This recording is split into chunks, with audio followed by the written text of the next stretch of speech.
Fala, gente amiga, tudo bom? Eu sou Carlos Lose e este é o Batata Diário, o seu programa de dicas do Diário do Capitão.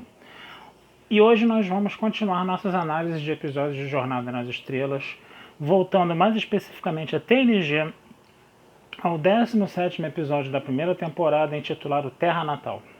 Bom, gente, esse é um episódio que vai, fazer uma referência, ele vai trabalhar um tema, que nós vimos, em Jornada nas Estrelas 2, a Ira de Khan, que é o trabalho, que é a coisa da terraformação, Só para a gente lembrar do debate que teve naquele episódio, o projeto Gênesis, era justamente você, dar vida, a um planeta totalmente morto, O grande problema é dar vida a um planeta morto, para você inclusive tornar o planeta habitável, para, vamos dizer assim, fazer novas colonizações, etc.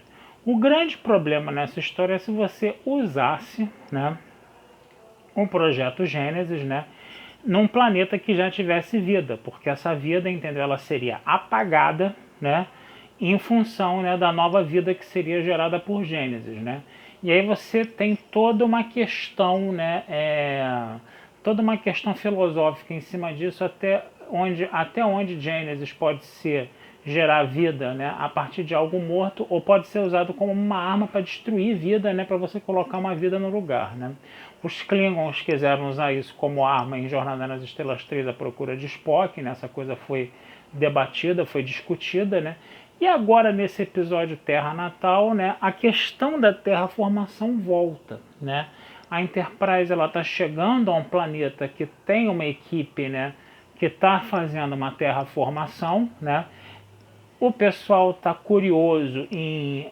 vamos dizer assim, ver como o pessoal da tripulação da Enterprise está curioso em ver todo o processo, coisa e tal, Só que o diretor Mendes, que é o cara que está responsável, pela terraformação no planeta, ele está muito arredio, Ele não está querendo, que a Enterprise desça, E a Troi, ela sente, que ele está escondendo alguma coisa. E aí, o nosso Picard vai forçar a barra, vai mandar um grupo avançado, E aí o grupo avançado chega lá, é recebido por uma moça chamada Luísa, no caso, que vai, mostrar todo o processo de terraformação. Ela vai ser bem mais acolhedora, do que o Mendes. Depois o Mendes chega, diz que pede desculpa pela falta de educação dele, coisa e tal.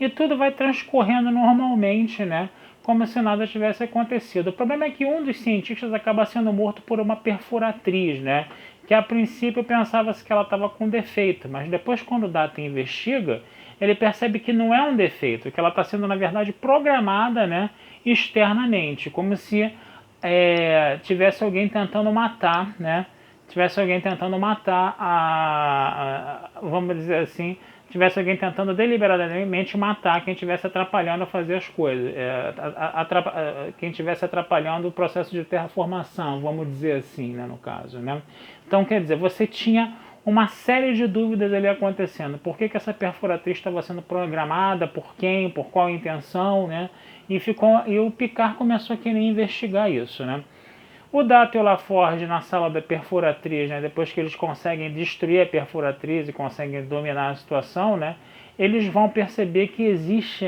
um composto inorgânico, na sala, que tem um comportamento muito estranho.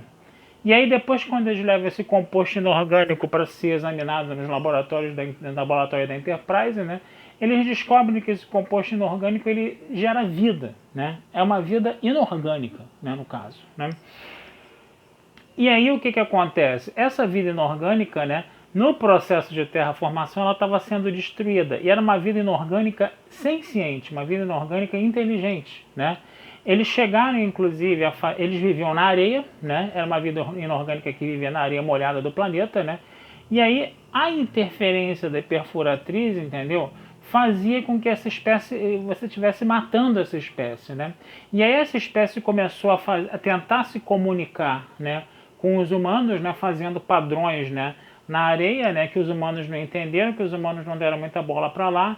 Eles continuaram o processo de terraformação e eles começaram, né, a matar essa espécie. Então essa espécie ela vai fazer o quê? Ela, para se defender, ela tem que entrar em guerra contra esses humanos, né? E ela passa, por exemplo, né, a controlar a perfuratriz, e por isso que ela matou um dos cientistas, no caso, né? E aí ela vai entrar em contato com o Picard através do tradutor universal, né, que foi um negócio meio bizarro, né? Como é que o tradutor universal vai traduzir, né, a linguagem, né, de uma espécie que você nem conhece, que eles nem conheciam, né, no caso, né? Talvez fosse melhor ela ficar mandando sinais e o pessoal, com a inteligência deles, perceber que você tinha essa espécie se comunicando e por que ela estava se comunicando, né? Você já tem casos, né, em que, em episódios de Voyager, por exemplo, que espécies alienígenas se comunicaram, né, com o pessoal da Voyager através de linguagem não verbal, né?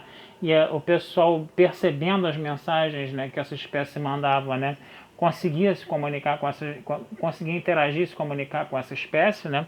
Então esse negócio de uma espécie alienígena que está se comunicando pelo tradutor universal ficou meio estranho, né, no caso, né?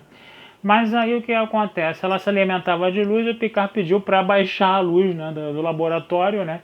E aí essa espécie começou a morrer por causa disso, né? E aí o Picard consegue uma trégua, né, com a diplomacia dele, ele consegue uma trégua, né? E acaba, né, mandando essa espécie de volta para o planeta dela, né, que estava lá na nave, né, coisa e tal, né? E declara quarentena para esse planeta. Esse planeta não pode fazer terraformação, né? No caso, o episódio termina assim. Então o episódio ele vai trabalha essa questão da terraformação que eu falei, né? Os cientistas não tinham como perceber que esse planeta tinha vida porque a forma de vida era inorgânica, né? E os detectores dele estavam setados para a forma de vida orgânica, né? Não se esperava que houvesse uma forma de vida inorgânica, né? Mas não se podia fazer a terraformação nesse planeta. O grande detalhe foi o seguinte, o comportamento do Mendes, né? Porque tinha horas que ele parecia saber da situação, né, de que existiam esses alienígenas, e tinha outras horas que ele parecia não ter a menor ideia do que estava acontecendo. Então ficou uma posição muito dúbia desse personagem nesse episódio, né? E é interessante a gente perceber como essa questão, né, da terraformação, que aparece lá no projeto Gênesis de Jornada nas Estrelas 2, né, ela vai ser problematizada, ela vai ser mais trabalhada aqui. Agora, é um episódio que tem Tecnobabble demais, né? Um episódio que tem Tecnobabble demais, você poderia ter um pouco menos de Tecnobabble, né? Problematizar um pouco mais essa questão da comunicação dessa espécie com os humanos, né? Ao invés de só ligar o tradutor universal e eles começarem a falar, estamos em guerra, vamos destruir você, não sei o que ficou um negócio meio bobo, né? No meu ponto de vista, né? Por que eu falo que essa forma de comunicação através do tradutor universal ficou meio complicada? Porque me lembra muito do episódio 4, do Jornada nas Estrelas 4, Volta para Casa, quando as baleias, né, se comunicam, né, com aquela sonda alienígena, né? Que elas se comunicam, entendeu? E, por exemplo, o produtor da época, o produtor executivo da época, ele estava querendo botar diálogos, né? Quando as baleias se comunicavam, né, com a sonda alienígena, né?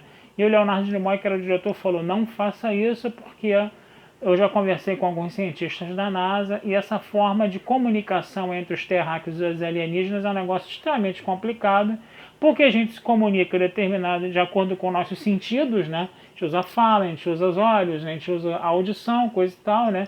E uma espécie alienígena não necessariamente vai usar esses canais de comunicação, né? Ela pode ter outros canais de comunicação que ela se desenvolveu de uma forma diferente no planeta dela. Então uma comunicação entre humanos e alienígenas é um negócio meio estranho, né? Ainda mais para uma forma de vida que vive na areia, né? Uma forma de vida inorgânica que vive na areia. Ela falar, né, só na base do tradutor universal ficou um negócio meio bobo. Talvez seria melhor ela mandar recados, mandar sinais, né? Tipo assim, que os humanos, usando a inteligência deles, eles conseguissem interpretar os sinais, eles conseguissem entender o contexto da coisa, né? E aí eles vão se comunicando de forma não verbal com essa espécie alienígena, né? Com essa espécie nativa do planeta, né, no caso. Então isso poderia ter sido um pouco mais bem trabalhado se você tirasse esse mar de tecnobabbles que teve nesse episódio, né? Então, quer dizer, esse episódio ele tem esse probleminha, né? Eu acho que ele poderia ser trabalhado de uma forma um pouco mais inteligente nessa quesito da comunicação entre os humanos, né, e essa espécie alienígena. Tá certo, gente? Então, vou ficando por aqui, desejando a vida longa e próspera. Esse texto vai estar lá na Batata Espacial, tá? Como todos os outros, tá? E não deixem de se inscrever no Diário do Capitão, não deixem de curtir, compartilhar e comentar, né, o nosso Diário do Capitão lá, que essa ajuda de vocês sempre é muito bem-vinda, tá certo? Um abração, fui e até a próxima.